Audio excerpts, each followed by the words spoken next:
All right, so you've sent over like this whole stack of sources, and they're all focused on this really important area, how our government actually works Yeah. and where things are going wrong, especially with all this talk about fraud. Right.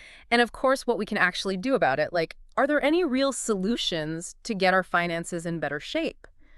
So think of this deep dive as our way of cutting through all the noise and giving you, the listener, the need-to-know insights quickly and clearly without getting bogged down in all the complicated details. Exactly. And our aim here is to really extract the most vital opportunities. Yeah. And to be honest, some pretty shocking realities that are hidden within all these documents you've shared about government finance, and how we can innovate and make things better. Mm. We want to equip you with that essential understanding, that core knowledge, without, overloading you with information. And what's really interesting is like the sheer range of perspectives that your sources bring up. We're talking about tackling these deep-rooted inefficiencies in government, Right. going after this like massive problem of fraud, modernizing these systems that are like seriously outdated. We even touch on the national debt, the whole electric vehicle situation, peace building efforts, Yeah. personal branding, how to navigate all the regulations, and this fundamental push for more transparency. Yeah. It might seem like a lot, but as we dig in, you'll start to see how these things are all surprisingly connected. Yeah, absolutely. And I think a key way that these problems and the potential solutions were explored in the material was through exactly the kind of conversation we're having right now, like a direct engagement with all the details to really grasp what's at stake. So Sure. maybe we should start by trying to understand just how big these challenges really are. Okay, so let's unpack this. One of the really ambitious targets that jumped out at me was this idea of cutting the national deficit and overall government spending Okay. by $1 trillion each. To give you some context, the deficit's currently around $2 trillion, and the total spending is around $7 trillion. Right. So the goal is to bring that deficit down to $1 trillion Okay. and spending down to $6 trillion, which is a pretty big 15% reduction just by getting rid of waste and fraud. That's right. That's right. It sounds like a huge undertaking. It is. It is a significant ambition, but the sources convey this very strong conviction that it's achievable, Right. and the sheer scale of the inefficiency and, frankly, just outright fraud that's out there. It's honestly astonishing. Yeah. We came across this one particularly striking example. There was this online survey about national parks, just 10 simple questions. Okay. And somehow it cost the government close to $1 billion $1 billion. and yielded absolutely no useful data. $1 billion just poof, gone.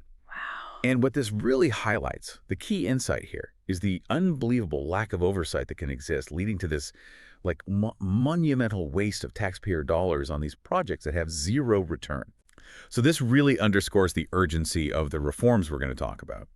$1 billion, it's almost hard to even imagine how something like that could happen. It is. And the person who's like leading a lot of these reforms is working under a pretty tight deadline, something like 130 days. Yeah. As a special government employee. So the expectation is to make some serious progress in that short time frame by taking direct action Yeah. rather than waiting for long reports and analysis that come months later. Right. And what's so interesting here is this strong bias towards action. They address the criticism that they're being rushed by emphasizing a measure twice, cut once philosophy. I like that. The core argument is the situation is so urgent. They're trying to prevent national bankruptcy because of all this unsustainable waste. Yeah. And that demands decisive action, not endless analysis. Makes sense, and it seems like a central part of this whole effort is transparency. Right. The plan is to publish all their findings on a website so the public can actually see where their money is going and hold the government accountable. Exactly. And the collaboration with Congress that was mentioned and the bipartisan support for tackling this waste and mismanagement, those are crucial elements too. It suggests that both sides of the aisle recognize that this is a problem that needs attention. Right. It's not a partisan issue. Exactly. So let's shift gears a bit to another key area that your sources highlighted, which is the fact that so many government systems are incredibly outdated. Oh, for sure. There was this one example that was just amazing about this massive backlog of paper records for government retirements in Pennsylvania. Yeah, I remember that one. Dating back to the 1950s. Wow. You can practically picture rooms just filled with decades-old files. Like stepping back in time, right? Right, and this isn't just some, historical curiosity. It has real-world consequences for people. That's right. The retirement processing time can take up to 9 months, with only about 8,000 cases being processed each month.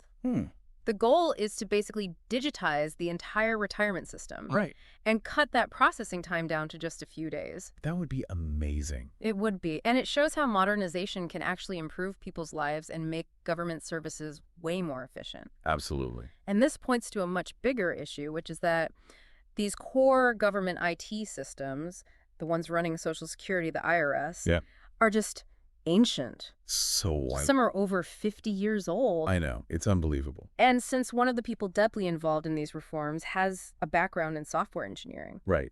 it's clear that this is a major area where they're looking to make some serious upgrades. Makes sense. And what's really worrying is how these old systems make them vulnerable to being exploited. Yeah. We learned about the sheer number of fraudulent calls targeting Social Security. Like an estimated 40% of all calls are just trying to change direct deposit information. Oh, wow. That's a massive security risk, and it comes directly from outdated technology. And I imagine it would be pretty easy to steal a lot of money through that kind of vulnerability. Absolutely, and the key takeaway here is this fundamental lack of data integrity in these core government systems.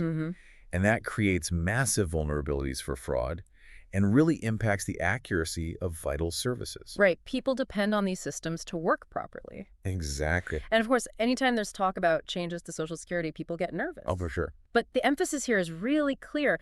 The goal is to make the system stronger for the people who genuinely need it. Right. By going after fraud, not by cutting benefits for those who deserve them. Exactly. Protect the people who actually need it. That's a really important distinction. Absolutely. And, a lot of the frustrations that people experience, like when the Social Security website crashes. Yeah. And millions of people can't access it. Right. That's a direct result of these deeper technology problems. It is. It's all connected. And they're not just talking about patching up the website. Right. They want to rebuild the entire system from the ground up. Yeah, that's the way to do it. Your sources mentioned this really eye-opening statistic, something like 15 million people listed as alive in the Social Security system. Wow. Even though they would be over 120 years old. That's crazy. Which is obviously impossible. Right. It just shows you how bad the data integrity problem is. Yeah, and how much potential there is for people to exploit these records. Exactly. It's a huge cleanup job, and they really need to modernize these systems to prevent fraud and make sure the records are accurate. Absolutely. Got to get those systems up to date. Okay, so let's talk about some specific examples of waste and mismanagement within different government agencies. Okay. They highlighted the Department of Health and Human Services, particularly their funding of biomedical research. I see. There's this big gap between the amount of money they give out in grants and the amount that actually reaches the researchers. Oh, really? Like, you could have a $100 grant, but only $60 of that actually goes towards the research itself. Wow, that's a lot of overhead. It is, and they're proposing changes to fix that. Okay. So that more of the funding goes directly to the researchers. Makes sense. Get the money to the people who are actually doing the work. Exactly. Like maybe $58 goes to the researcher and $15 to the university. Yeah, that sounds more efficient. And again, this problem of outdated IP systems comes up. Oh, of course. The National Institutes of Health, the NIH, has 27 different centers. 27. And they're operating a staggering 700 different IT systems. 700? That's insane. That don't even communicate with each other. What? How does that even work? It's like a logistical nightmare. It must really slow down scientific research. I can imagine that's like trying to run a company where every department has its own computer system and they can't talk to each other. Exactly. And the goal is to create interconnected systems so everything can run more smoothly. Yeah, that would make a huge difference. There's also this concept of the government's one-way ratchet. Okay, what's that? It basically means that once a program or department is created and staffed, it almost never shrinks or goes away. Oh, I see. Even if it's not really needed anymore. But it just keeps growing. Yeah, and that leads to all this duplication of effort and unnecessary bureaucracy. Which leads to more spending and more waste. Exactly, like having 27 chief information officers at the NIH. 27 CIOs. Seriously. And 40 different communication offices in one agency. That's ridiculous. And then there's the 1,400 people at the IRS whose only job is to distribute laptops. Wow. So much inefficiency. And the plan to address this overstaffing is actually pretty thoughtful. Oh, okay. They're focusing on encouraging people to leave voluntarily Okay. through early retirement and things like that. Right, so it's not like they're just firing everyone. Yeah, they said that actual firings have been very minimal, less than 0.15% of employees. That's good to hear. And then there's the whole issue of how the government handles its payments, which is, frankly, kind of shocking. What do you mean? Well, the Treasury used to operate with just one main bank account. One bank account for the entire U.S. government. Yeah, and it held something like $800 billion. That's crazy. How could they keep track of all that money? That's the thing. They didn't really have good tracking mechanisms. That sounds incredibly risky. It was, and that's why they recently issued an executive order to change the way they manage their finances. Good. They definitely needed to do that. And when you look at the numbers, it's clear why this is so urgent. What numbers? Well, they estimate that the government loses around $500 billion to fraud every year. $500 billion. That's more than the GDP of many countries. It is, and then there are hundreds of billions more lost through improper payments. Wow, that's a lot of money. And get this, the government hasn't been able to pass a basic financial audit Well, why not? because they haven't had basic financial controls in place. What do you mean? Things like standardized payment codes, clear explanations for expenditures, and even just consistent contact information. They didn't have that. Not until very recently. That's unbelievable. It's like if you gave 580 people access to your bank account and didn't keep track of who was spending what. That's a recipe for disaster. Exactly. And now they're trying to fix all of that. Good, it's about time. And if they succeed, the federal government might actually pass an audit for the first time ever. That would be a huge step forward. It would. It would mean that taxpayers can finally see where their money is going. And hold the government accountable. Exactly. So what are some specific examples of this fraud that's going on? Oh, there are some crazy ones. Like what? Well, the Small Business Administration apparently gave out $300 million in loans to people under the age of 20. Under 20. Like teenagers. Yeah, teenagers, even kids as young as 9 months old. 9 months old? How is that even possible? Because they didn't bother to check the loan applications against the Social Security Administration's birth date records. Wow, that's just unbelievable. And then there are people who claim benefits for dead people. Dead people. Yeah, because the databases haven't been updated. So they're just collecting money for people who don't even exist anymore. Basically. And there was even a case of a $2 billion payment to a nonprofit organization. $2 billion? That didn't even exist. Wow, that's just mind-boggling. It is. It just shows how much work needs to be done. So are they facing any pushback with all these reforms? Oh, yeah, for sure. Like what kind of pushback? Well, there have been legal challenges from the Department of Justice. Okay. And some judges have temporarily blocked some of their initiatives. I see. So there are definitely people who don't want to see these changes happen. Right. And it's not surprising. These are big problems that have been around for a long time. It's going to be tough to change the status quo. It is. And some people are suggesting that part of the resistance is coming from organizations that benefit from the current system. Oh, interesting. Like NGOs that receive government funding. So they don't want to lose their funding. Exactly. But it sounds like the people pushing for these reforms are pretty motivated. Yeah. Oh, yeah. They seem to be driven by a sense of duty to their country and a real concern about the future. Right. They want to make things better for future generations. And it's important to note that they're not just making random cuts.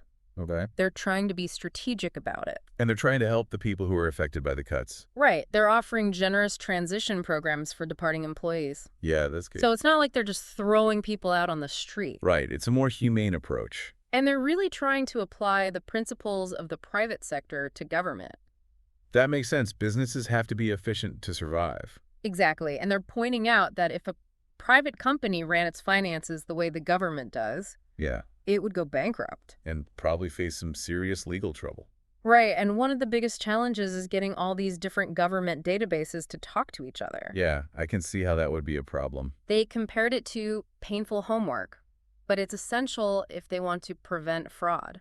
Absolutely. Got to have those systems working together. And they made a really striking comparison. What's that? They said that the government's inability to pass an audit is like a CFO in the private sector losing their job. Wow. That really puts things in perspective. It does. It shows how important accountability is. Yeah, no one's above the rules. Right. So were there any, really controversial things in these sources? Oh, yeah, definitely some water cooler moments. Like what? Spill the tea. Well, there's this anecdote about the guy who's reviewing government contracts. Okay, He's a former CEO from the oil industry, interesting. and he's apparently shocked by how bad the quality of work is. Really? Yeah, and he's contrasting it with the previous administration, saying that they didn't have enough oversight.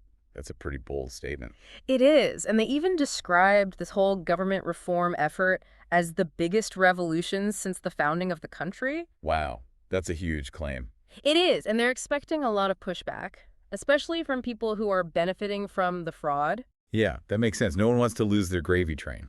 But they're emphasizing that the goal is to protect benefits for the elderly Right. and the people who really need them. That's important. And it's interesting that a lot of the people involved in these reforms come from successful careers in the private sector. So they're taking a pay cut to do this? Yeah, they're making personal sacrifices because they believe in this mission. That's pretty inspiring. And even though things are moving slowly compared to the private sector, Right. they're actually moving pretty quickly for the government. That's true. Government bureaucracy can be a real drag. They told this story about a senator who got $12 billion for submarines $12 billion. that never even existed. What?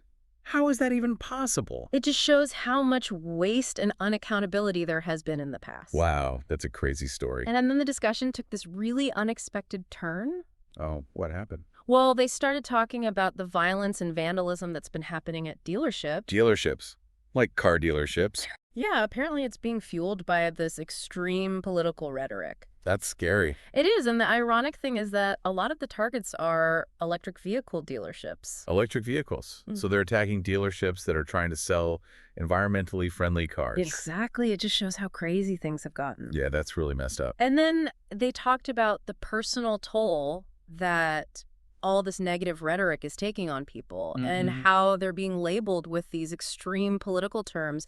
And they were comparing it to how another prominent political figure has been treated. So they're saying they're being unfairly targeted. Yeah, basically. But then they also shared this really positive anecdote about a controversial political figure. Oh, really? Yeah, it was kind of surprising. Interesting. And then they took a really strong stance on foreign aid, Why? saying that we need to prioritize our own national interests. Even over helping other countries. Yeah, even when it involves veterans. Wow, that's a tough stance. It is, and they were calling for a negotiated peace in some of these ongoing conflicts. Makes sense. War is incredibly costly. In terms of both money and lives. That's true. And they seem to believe that the current approach to one particular conflict Yeah. might actually lead to a breakthrough. So there's some hope for peace. Maybe. We'll have to wait and see. So what's the bottom line for our listeners? Well, the main takeaway is that there are definitely opportunities to make government more efficient and to crack down on fraud, but it's going to be a tough battle. Because the problems are so big and so entrenched. Exactly, and there's going to be a lot of resistance to change. But it sounds like it's worth fighting for.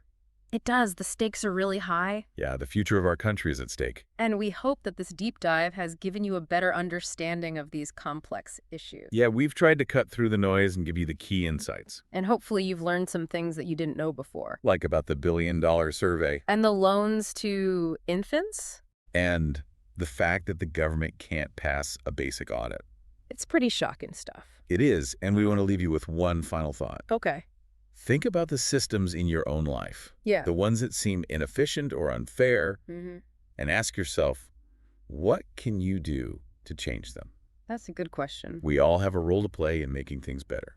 And we need to be willing to challenge the status quo. Absolutely. That's how progress happens. Thanks for joining us for this deep dive. It's been a pleasure. And we'll see you next time. See ya.